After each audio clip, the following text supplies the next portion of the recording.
Puber kedua kerap dialami oleh sebagian orang parubaya saat usianya memasuki 40 tahun. Kondisi ini dapat ditandai dengan adanya rasa tak puas dengan hidup hingga penurunan atau peningkatan hasrat seksual. Pubertas merupakan periode ketika tubuh mulai berkembang secara seksual akibat perubahan hormon. Periode ini umumnya berlangsung pada usia 8 hingga 14 tahun yang ditandai dengan pertumbuhan payudara dan menstruasi pada anak perempuan atau suara berat dan munculnya rambut wajah pada anak laki-laki. Pada orang dewasa, masa pubertas ini tak lagi terjadi. Bahkan sebenarnya tak ada istilah puber kedua dalam dunia medis. Periode puber yang kerap disematkan pada orang parubaya biasanya dikenal dengan istilah midlife crisis. Kondisi ini umumnya terjadi pada usia 40 hingga 65 tahun. Krisis parubaya atau midlife crisis yang dialami setiap orang umumnya berbeda-beda. Ada yang merasa cemas, depresi, dan tak percaya diri karena menyadari hidupnya makin dekat dengan kematian.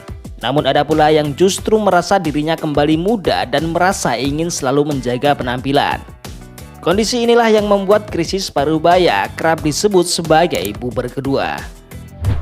Puber kedua dapat terjadi secara alami atau disebabkan oleh perubahan signifikan dalam hidup seperti perceraian, kematian orang tua, dan kehilangan pekerjaan. Selain itu, kondisi tersebut juga bisa dipicu oleh penurunan kemampuan fisik karena menderita penyakit tertentu. Periode puber ini juga dapat disebabkan oleh perubahan drastis pada hormon reproduksi yang mempengaruhi kesehatan dan produktivitas kerja. Pada wanita, penurunan kadar estrogen dan progesteron akibat premenopause atau menopause juga dapat menyebabkan puber kedua. Saat mengalami puber kedua, kalian akan merasakan banyak keraguan yang muncul dalam hidup. Keraguan inilah yang mendorong orang parubaya untuk mencari makna dan tujuan hidup. Nah, selain muncul keraguan dalam hidup, ada beberapa hal lain yang dapat menjadi tanda puber kedua ini. Di antaranya, penurunan kebahagiaan dan kepuasan hidup. Tak puas dan bosan akan hubungan karir atau kehidupan secara umum. Perubahan suasana hati termasuk mudah marah dan sedih. Gelisah dan ingin melakukan hal-hal baru. Ragu atau selalu mempertanyakan keputusan yang telah dibuat bertahun-tahun sebelumnya.